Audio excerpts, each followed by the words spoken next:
Hello guys, you're most welcome in Legal Chamber. On this channel, I am here to provide you to learn law tricks and with tricks and techniques.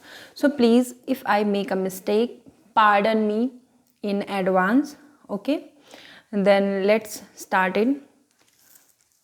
So today I will be discussing about section 375, which defines rape.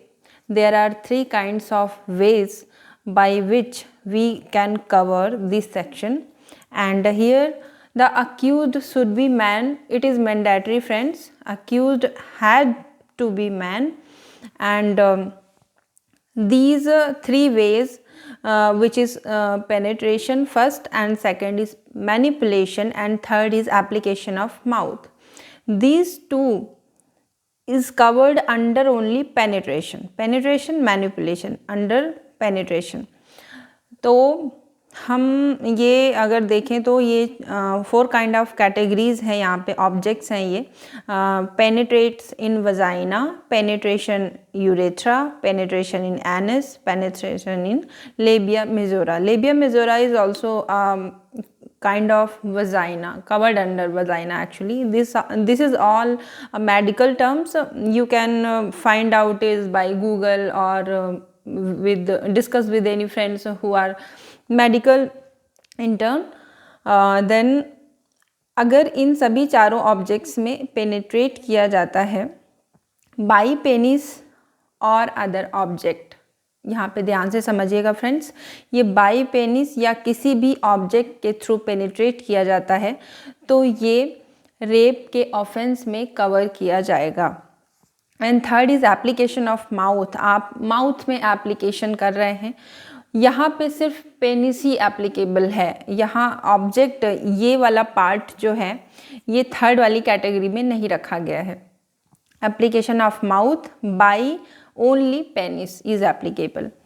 तो अगर ये सारी चीज़ें होती हैं तो ये 375 में डिफाइंड है जो, और 376 में इसका पनिशमेंट दिया गया है. यहाँ पे सरकमस्टांसेस हम देख लेते हैं. सरकमस्टांसेस क्या क्या हो सकते हैं, तो 7 kind of circumstances are there. You can remember with the word like C7 ऐसे आप 2-4 बार प्रोनाउंस करिएगा, ये आपको याद हो जाएगा. First is against her will. First is against her will means आप किसी औरत की मर्जी के बिना उसके साथ सेक्सुअल इंटरकोर्स कर रहे हैं. एंड सेकेंड क्या, एक्चुअली हम ये 6 जो बाकी लेफ्ट सर्कमस्टांसेस हैं ये they all are related with the consent. तो हम यहाँ ये देख लेते हैं कि कंसेंट किस तरीके से इसमें डिफाइन किया गया है कि किस तरीके का कंसेंट नहीं होना चाहिए. फर्स्ट तो विल हो गया. Second is by fraud, consent obtained by fraud. अगर आपने किसी भी महिला या औरत से कंसेंट लिया है और फ्रॉडुलेंटली लिया है, झूठ बोल के और डिसीटफुल लिया है, तो वो कंसेंट नहीं माना जाएगा. Third is fear of death and hurt. आप किसी को डरा धमका के उससे कंसेंट ले रहे हो या गन पॉइंट पे ले रहे हो, वो भी कंसेंट नहीं माना जाएगा. Fourth is false pretext. False pretext means आप जो आप नहीं हो, जो आप हो नहीं वो बनने का दिखावा आप कर रहे हो. जैसे कि एक हस्बैंड और वाइफ हैं, W की शादी होती है H से, बट इसके पहले because ancient time there was a ritual kind of कि बिफोर मैरिज हस्बैंड वाइफ एक दूसरे को नहीं देखते थे या जानते नहीं थे उनके बारे में. तो W की शादी होती है H से, और उसी शादी के दिन on the wedding night Q आता है W के पास और H बन के आता है वो कि मैं तुम्हारा हस्बैंड हूँ, और वो उससे कंसेंट ऑब्टेन करता है और सेक्सुअल इंटरकोर्स करता है. तो इस तरीके का कंसेंट ये फॉल्स प्रीटेक्स्ट में आएगा, वो अमाउंट टू रेप होगा. फिफ्थ में अनसाउंडनेस है, इंटॉक्सिकेटेड है कोई पर्सन जो जिसका माइंड अनसाउंड है, जो पागल है या फिर जो इंटॉक्सिकेटेड है, उसने वो ड्रंक है बिल्कुल से, उसका कंसेंट भी नहीं माना जाएगा. कोई भी लेडी बिलो 18 है, कोई गर्ल बिलो 18 है, उसका कंसेंट नन होता है बिल्कुल से। और अनेबल टू कम्युनिकेशन, कोई वुमेन है जो म्यूट है या फिर किसी ऐसी डिसीज़ से है वो, जैसे कि पैरालाइज्ड है, वो किसी भी तरीके से आपको कम्युनिकेट ही नहीं कर सकती, तो उसका कंसेंट बिल्कुल से इनवैलिड होगा। तो फ्रेंड्स, ये इतने सारे ये जो 6 काइंड ऑफ कंसेंट हैं, ये कंसेंट नहीं माने जाएंगे। और इसके आगे अब हम देखते हैं, इसमें एक्सप्लेनेशंस दिए गए हैं 2 काइंड ऑफ। फर्स्ट में वही जो मैंने आपको भी बताया कि वजाइना इंक्लूड करेगा लेबिया मेजर को, ये एक पार्ट होता है वजाइना का। एंड सेकंड में फिर से कंसेंट बताया गया, वहाँ बताया गया कि कंसेंट कैसा नहीं होना चाहिए। And here it is defined as consent how should be, by words, by gesture, by electronic form, verbal and non verbal. इतने काइंड ऑफ कंसेंट हो सकते हैं। प्रोवाइजो दिया गया कि कंसेंट हमेशा अब्सोल्यूट होना चाहिए। अब मान लो किसी ने इशारे में, जेस्चर में आपको कंसेंट किया और उसका कंसेंट किसी और चीज़ के लिए था और आपने उसको मिसअंडरस्टूड कर लिया, तो ये आपको, क्योंकि ये अफेंस आप पे पनिशेबल होगा, तो आपको you have to be verify either she is consenting और नॉट। तो आपको ये क्लियर करना पड़ेगा। इसी पे एक केस भी आया था, नहीं इस पे नहीं था, बट केस एक आया था शैलेंद्र के यादव वर्सेस स्टेट 2022। साइटेशन याद करने की ज़रूरत नहीं है अगर आप जुडिशरी एस्पिरेंट हो तो।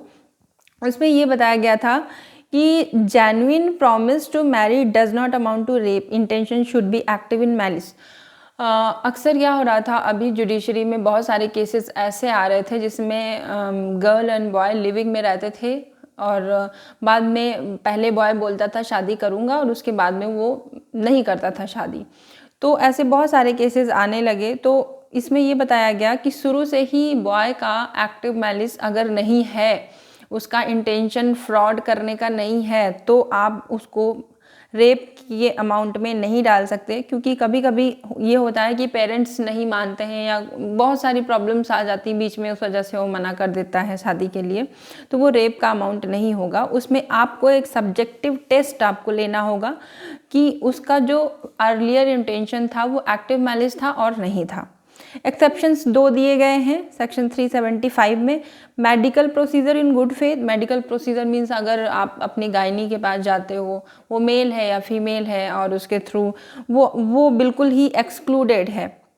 एंड सेकंड एक्सेप्शन इज़ कि आपकी खुद की wife under 18 years of age है और या फिर उसके पहले ये 15 ईयर्स ऑफ एज भी था।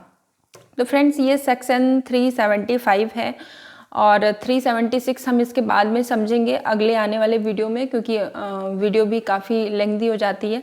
और फ्रेंड्स, मैं आपको बता दूं, मेरे इस चैनल का बेसिक पर्पज़ है कि मैं आपको ट्रिक्स और टेक्निक्स से लॉ सिखाऊं, जितनी भी मुझे अभी तक नॉलेज है। और ये सिर्फ लीगल स्टूडेंट्स और लॉ से रिलेटेड पर्सन्स के लिए नहीं है। Also the person who are as a prudent, as a common person, they can also visit my channel.